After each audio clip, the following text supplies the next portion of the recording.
What is up, everybody? It is Logan, and welcome back to the Level 1 Gaming YouTube channel.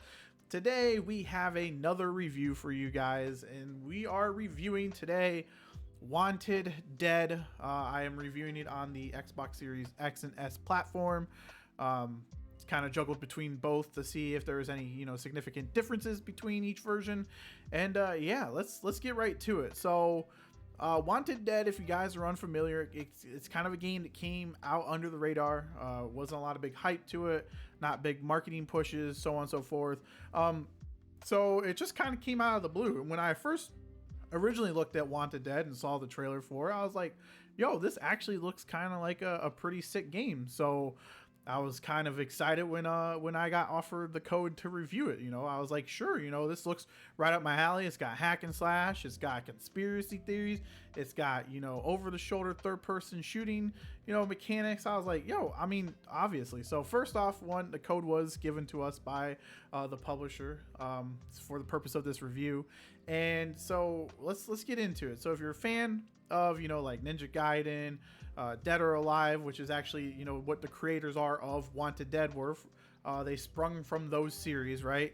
And so if you guys are a fan of those and you kind of kept up, this game might have been under your radar. And this seems like it was trying to just like, I'm looking at it and I'm like, dude, there was a lot that went wrong with this title. So one of its tropes, which they kind of, tagline went back, if you look at any of the marketing stuff, was that it was a love letter to the 6th generation consoles. And while I do agree with that statement, right, it is kind of a love letter. Sometimes I feel like they kind of forgot to bring the good parts of that, right? They got they kind of brought all the bad stuff from the 6th generation console and kind of left us with not something that I would highly recommend. So if you don't know the story of Wanted Dead, you follow a unit named Zombie Squad, kind of like akin to Suicide Squad. You're an elite police force from Hong Kong. You're trying to uncover this conspiracy theory against this major corporation. That's kind of like the gist or the highlight of the story, right? And I struggled to follow really closely with the story, or really even kind of care about these characters. They kind of just throw you in there with really no like backdrop, no background, and a lot of the cutscenes are very done poorly. There's a lot that pulls you out of the narrative side of it. The characters are very, very dull. I can't express how much the dialogue, especially for like the main character that you play, who her name is Stone, I could not understand what direction they were going with, because there was no personality between any of these characters, and there was definitely no chemistry, right? These guys are supposed to be a squad, right? They're supposed to be out on the battlefield, and they're supposed to be working together and being, a team, right? And there just doesn't seem to be any of that, like, hey, let's really work together. Hey, we really care about our squad mates and stuff. And it just seemed very lacking on the character side, the story side, especially the dialogue, the way that the cutscenes were played out. Everything just seemed very dull, very boring. It was very hard to keep my interest. So if you're looking at like something, if you're like big into stories, if you like stuff like that, Wanted Dead definitely isn't one of those I would recommend for a story. Gameplay wise, I mean, it is a hack and slash, and it's like a hybrid with third person shooting mechanics. I thought that would have been a really cool idea.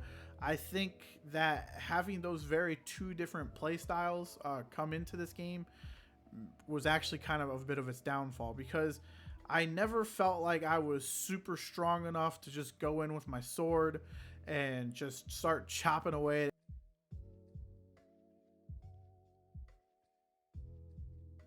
enemies. And then I also, on the other side, never felt like any of the weapons that we were given were actually strong enough to just take people out using the third person shooting mechanics, except for obviously your main grunts, your main little tiny minion enemies. Anybody outside of that was either a bullet sponge or a melee sponge, depending on which enemy you fought. And that's, kind of another thing, was there's a lack of enemy variety.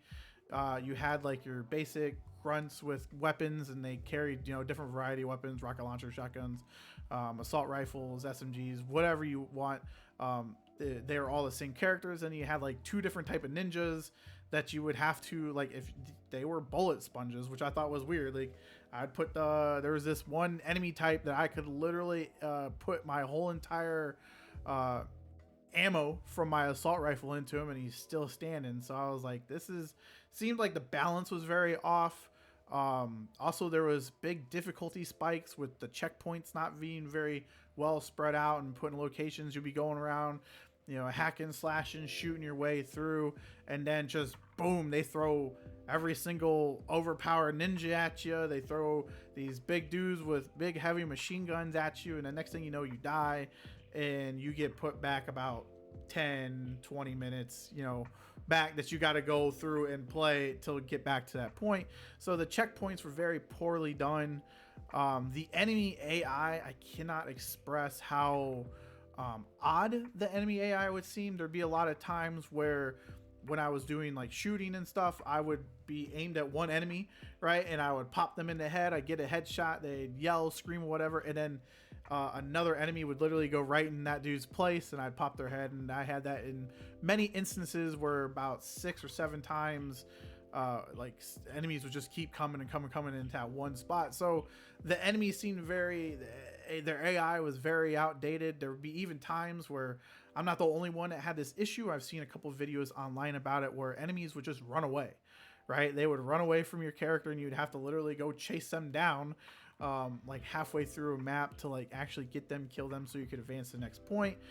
And then the way that the transition from where you would go from hacking and slashing to like shooting was very jarring, because it would come very, very close up to your character's shoulder, and going from a hack and slash, with the camera kind of pan far away out, and then boom, zooming into your your shoulder view to shoot, was very jarring. No matter what, I couldn't get the feel of it.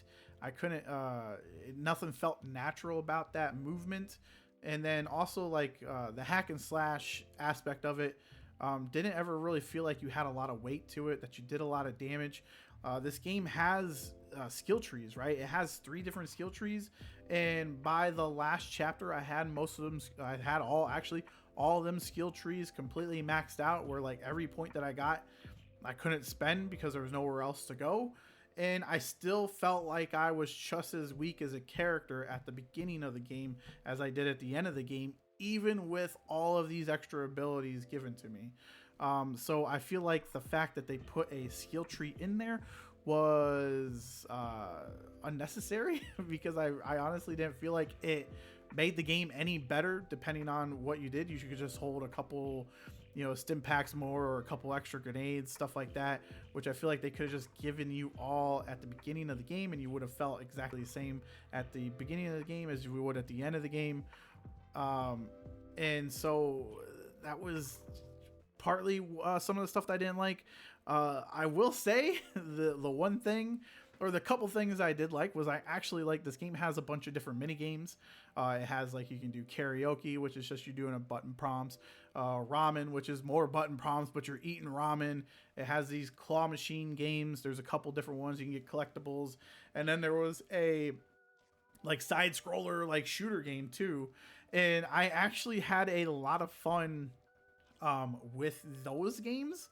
And I actually really enjoyed the mini games. I feel like I kind of gravitated towards more of wanting to do those and actually playing the main mean part of the game. And that's kind of like odd, right? Like mini games are supposed to like complement the main thing. When I think of like Yakuza, right, you have your big main RPG, mechanic aspect of it, and then all the mini games inside of that game just kind of enhance the main portion of the game, right? They kind of give you a little bit of break, and then you go do those for a little bit, and then go back to like the main campaign. I actually was like more of like, hey, I want to just go do the mini games and kind of like not play the main part of the game, which is odd to say. It's kind of weird when you kind of feel that way about a game, that like the side stuff that actually takes you away from what this game is being sold as, is a little off-putting, right? And so the other part about this game is I cannot express this enough. Wanted Dead is a technical mess. Most of the time when I do reviews, I don't really go around on the technical side of games, right? I talk about more about my enjoyment, my fun of it, and I do little sections about, you know, if there's bugs or whatever that hindered my time. But most of the time, I had fun still playing that game, regardless of the amount of bugs or performance issues I had. Wanted Dead is a whole different scenario because, like I said, usually I don't harp on technical issues when I review a game. But when they become, you know, when those issues start to impact my enjoyment of the game is when I want to highlight them. But when you take the technical mess that is Wanted Dead and you pair it with just the overall lacking fun of the game, you kind of reach another realm of despair in my head. I cannot express to you how much I was very frustrated with playing this game. Now, on this review, there might come a time where these issues get patched and stuff, but that's not what I got. What I got was kind of a broken mess. For starters, performance was just absolutely atrocious. Did not matter what I played it on, whether I played it on a Series S or the Series X. This game is severely unoptimized for the platforms, and it seems from me looking at other things, it's also the same case on PlayStation. It's also the same case on PC, that the devs did not really take the time to optimize this game. There'd be a lot of slowdowns, a lot of dips in frames. The Series S version of the game is just ungodly ugly. The resolution is very, very low compared to the Series X version. I feel like the Series S, I don't have any FPS counters, whatever, is locked at 30 frames, but it would dip all the time from that 30. And then on top of that, there was just a lot of technical issues across the board, where things that probably made my playtime a lot more frustrating was because I couldn't pick up stim packs. Weapons wouldn't show up on the floor for me to get more ammo. They would just be sitting there, not green, for me to be able to pick them up. Especially with the stim packs. The stim packs, if you killed an enemy, they dropped a stim pack. It would say stim pack full if you had full inventory, but if I'd go use one, it would still say stim pack full. Or if I walked, I had to walk off a body, go back to the body, try to pick it up, and a lot of times the thumbstick would not let me pick it up. And then in order for me to fix that issue was I had to close out the game, but then it would just randomly do it again, right? It would do this for everything. And I feel like the lack of like ammo, right? You kill all these enemies that have these guns, and some drop ammo, some don't. And I thought that was kind of weird. I don't know if that's a bug or if that's just how the game was designed, but I feel like if I could see the gun on the floor, I should be able to pick it up. If I kill this other enemy that has the same weapon and their gun drops, I can pick ammo up. So there was a lot of technical issues. There's no quality, there's no performance mode in this game.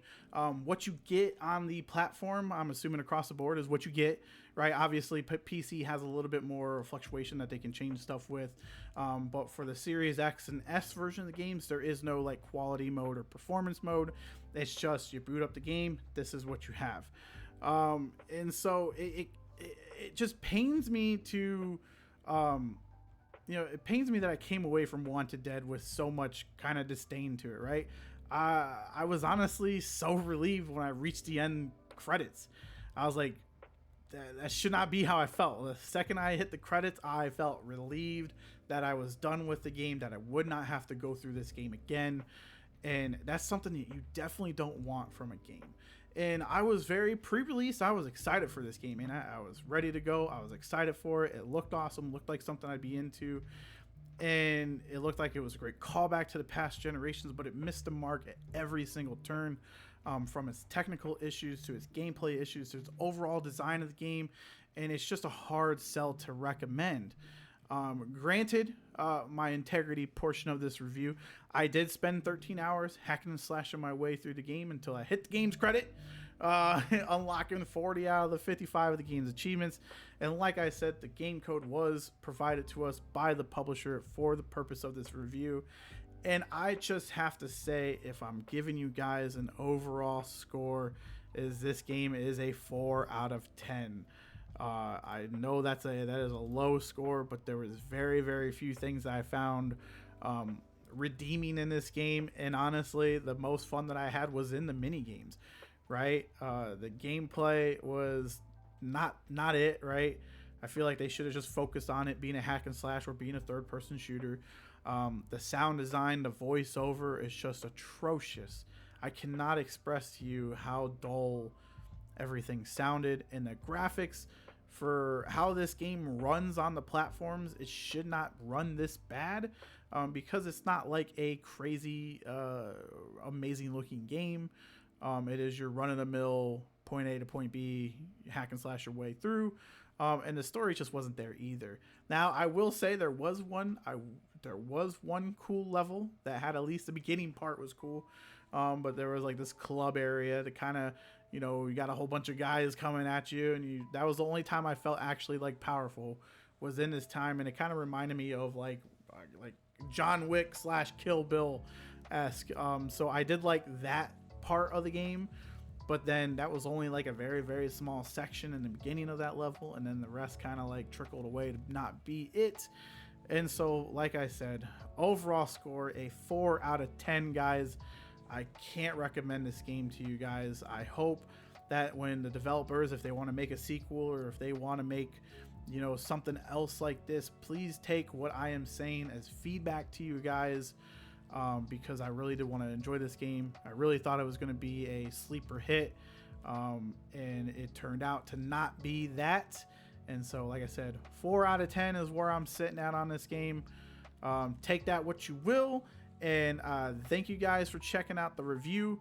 Hit the like button down below. Don't forget to subscribe to our channel. All your guys' support, you know, it means a lot to us. Put a comment down below if you guys played Wanted Dead. What did you guys think of it? Did you pick it up? Are you gonna wait on a sale? Stuff like that. And we will catch you guys next time. Logan is out. Peace.